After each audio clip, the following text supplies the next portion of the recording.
A girl here with a strap-on arm being given affiliations by a boy.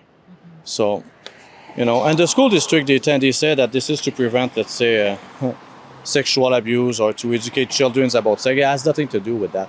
I mean, what I reply to school districts when they told me that is, well, in order to prevent sexual abuse, you're going to sexually abuse children, because showing sexually explicit material to children is sexual abuse. I stand here today as a distraught father and grandfather. I stand here with parents in Abbotsford who are deeply concerned about sexually graphic and explicit content available in certain fictional books within our public school libraries to children as young as 11 years of age. Mr. Speaker, I would ask that the House brace themselves for the following words from one such book called Eleanor Park, and I quote, "I know you're a slut, you smell like cum, nothing but a bitch and heat." Member, end quote. Member, please do not use that kind of language. I apologize, Mr. Speaker, and I actually would retract those words. Mr. Speaker, this language is deeply disturbing. As a grandfather, it shakes me to the core when I imagine that children could be exposed to this deeply disturbing, degrading language in British Columbia Public Schools libraries. Well, it's official. Many parents' eyes have been opened about the sexual indoctrination that's been happening in schools for years. And Rebel News has been fearlessly bringing you that side of the story. And beside me is another person. For the last 3 years, Pierre Barnes, a concerned father of 4, has been raising awareness about a sexual orientation gender identity curriculum called SOGI 123 that is in many ways the culprit of sexually explicit books running rampant in Western Canada. Now, those books are also across Canada for other programs that are embedded in the school districts, just like SOGI 123 does. But I need to do a warning before we continue on with this report and I talk with Pierre about how you can find these books in your kid's school district. I want to caution you to make sure you understand this video is not for kids. Please remove them from the room, do whatever you're going to do. This is an R-rated report.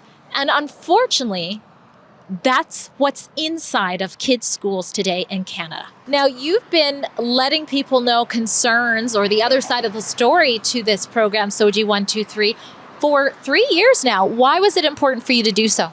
Yeah, well, I'm a dad, and I experienced one of my children was exposed to some of this material, and I was able to remove actually 3 books from the school of one of my child. So, and after I removed the books from my child's schools, I started to investigate the other schools. When I started the research, I realized that was all across the country. So what I did actually, so every school district, when I found the books, I was making the trustees aware of the books, because I want them to know that the books were really there. So that was the main goal in the beginning, is to inform the trustee about all the books that were in the schools. I didn't realize all the trustees were ideologically driven toward the sexual orientation and gender identity ideology until I started to make them aware of it, because I had a lot of reply and conflict with trustees that didn't like that I was showing them, just showing them the explicit stuff that were in school. Mr. Speaker, will this NDP Premier please answer to concerned parents, grandparents, and families in Abbotsford and throughout this province, why is the sexually explicit book Eleanor Park and others like it available in British Columbia public schools for children as young as 11 years of age? I just want to say, not just as a Minister of Education, but also as a parent, that our schools are places we want to make it, they are spaces which are safe, inclusive, and welcoming for all students. And the teachers are using resources that are age appropriate, audience appropriate, to give those values, give those teachings that are so important to create those welcoming environments. So I just want to reiterate this, Mr. Speaker, that the resources that teachers are imparting, that teachers are teaching, are age appropriate and they are audience appropriate. So we met in front of the Burnaby School District because the narrative since Bruce Banman went and read that book that is in some of our schools that can't be quoted in the House of the legislator is that, it's just in a few books in high schools. I saw CTV say something like that. We haven't had a chance to check with the 8 schools on the list, Banman says, that carry the book in their libraries, but we can tell you that the majority of them are, in fact, high schools. We got a statement this evening from the education minister that reads in part, whether it's bullying kids or banning books, Premier David Eby says he's made it clear that our government won't get dragged into these divisive debates only meant to spread fear or anger. But you actually, because you're so good at researching these books, you found that it was at least in one elementary school in Burnaby. Which school is that? I believe it's the Kitchener Elementary School.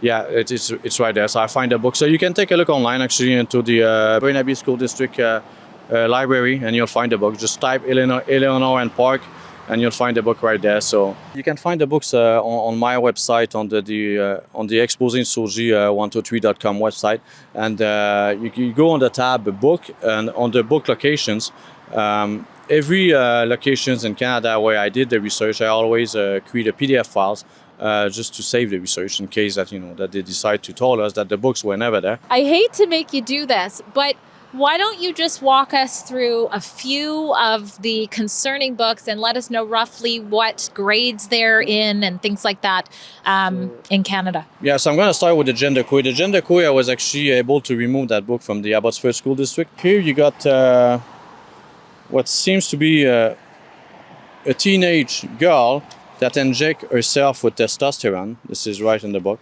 Here you got a man touching the private parts of a boy.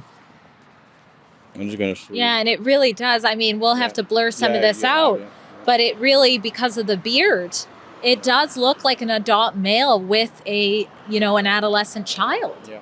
This is so concerning. Yeah, it's ridiculous. And here you clearly have someone that is kind of touching masturbating in his cars and having kind of making love with, I think it's what seems to be two boys right there.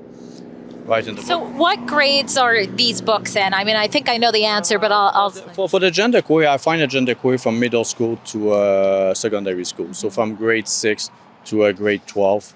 But I won't be surprised in some schools in Canada, they are in elementary school. But that one, I didn't find.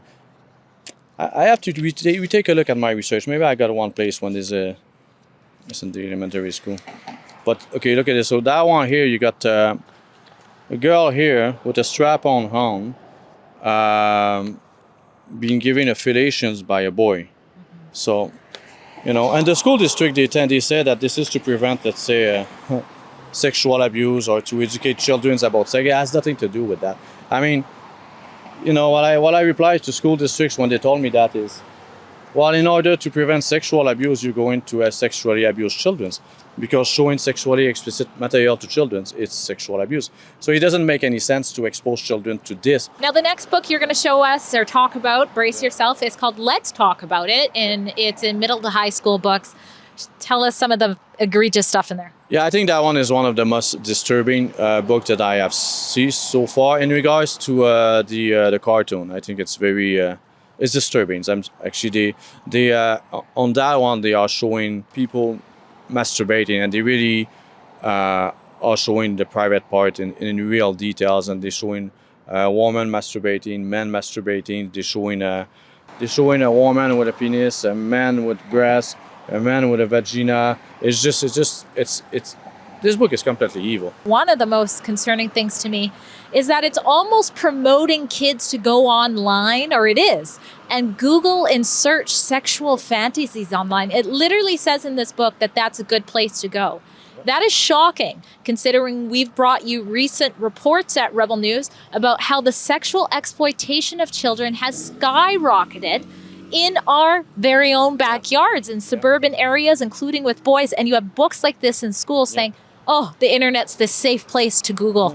I'm asking as a parent, as a grandparent, to the Premier, to the Minister, if the words I just read were inappropriate and unacceptable and clearly disturbing to this House, how is it that those same words are appropriate to be read by a sixth grader as young as 11 years old in our public system? How were those words safe and inclusive? I cannot comment on the particular books that the member is mentioning, but I can talk as a parent whose children are going to the public school system, who have gone through the public school system, and I have never encountered anything inappropriate being taught to my children.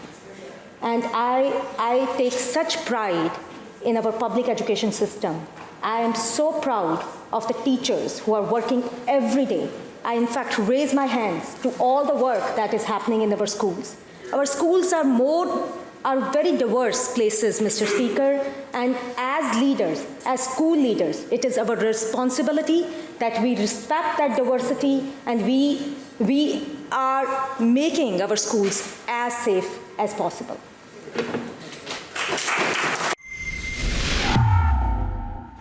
The nationwide 1 Million March for Children was one of Canada's largest parental rights movements, and it's going for round 2. And Rebel News deployed journalists across the country for a second time to bring you reports you can trust on that march that just took place again last Saturday. So go to stopclassroomgrooming.com to watch what happened and chip in a few bucks if you appreciate those reports.